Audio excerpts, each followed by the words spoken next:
to the vampire who had opened up his home to her. Ryder ran a finger over the scarred arm of the wooden chair on the porch, the one she'd carved her knife into the armrest of on the night she found out the truth about Leandro and Massimo. Well, they hadn't really been lying. It had been more an omission, and mostly on Leandro's part, since he'd been too afraid to tell her the truth in the first place. She'd have to see if she could fix it if there were time. Her first priority was rescuing Terrier and the others from the bunker. Then she'd fix the chair. She turned to follow the others into the house and crashed nose first into Carter's back. Carter was standing behind Massimo, who was frozen in the doorway. Why were they hanging around? Ryder leaned past Carter to see what was happening. It was a fucking mess. The house was eerily quiet, but Fluffy wasn't growling, so Ryder didn't think there were any mad inside. From the state of the inside of the house, it had been trashed. Massimo's stuff was everywhere. They had left the place spotless. Leandro and Carter had cleaned off the blood splatters from the mad Ryder had killed. Massimo's precious books and records were scattered on the table. There was a pile of plates with leftover food on them, and chicken bones and beer bottles were lying around everywhere.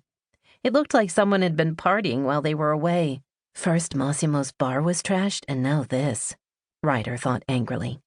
She heard the fridge door close and peered into the kitchen to find Massimo with a beer to his lips. Massimo took a gulp and looked at all of them. "How rude of me. Come in. Would you like a beer?" Ryder was a little shocked at how calm he was. I nearly killed someone in the bunker for stealing my blanket. She caught herself mid-thought. Oh, wait, I did kill him. Igor was the one who had stolen it. Massimo shrugged. "It's just stuff.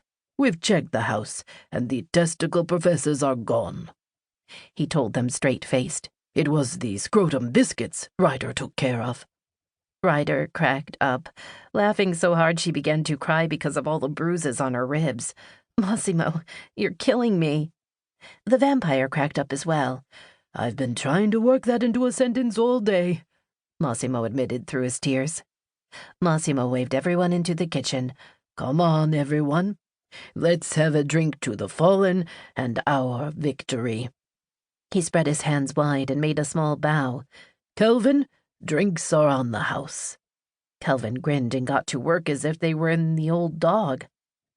"What would you all like to drink? You can have anything you want as long as it's beer." Kelvin passed Ryder and Tightwad a glass of water each. After today, that was exactly what Ryder needed.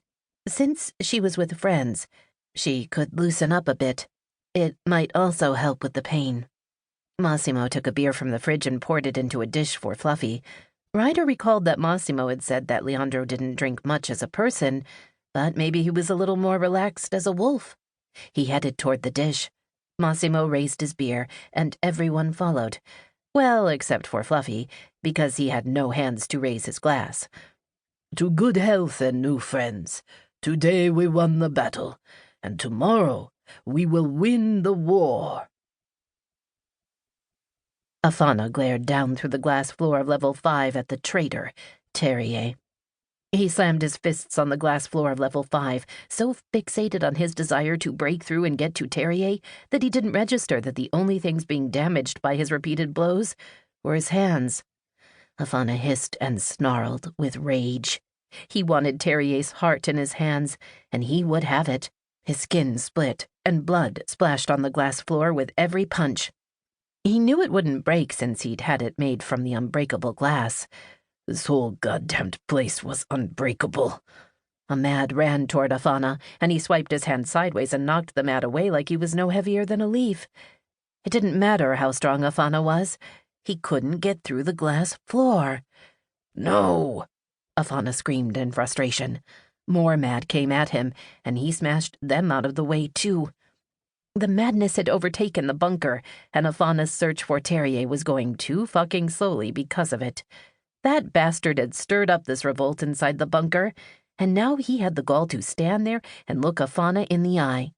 Afana looked up through the glass to level 1, where the advisors were at their computers. He fixed Terrier with a chilling glare. Let the cattle believe it had hope. Soon he would override the door to level 6 and kill Terrier slowly and painfully. Afana needed to get back up there and over.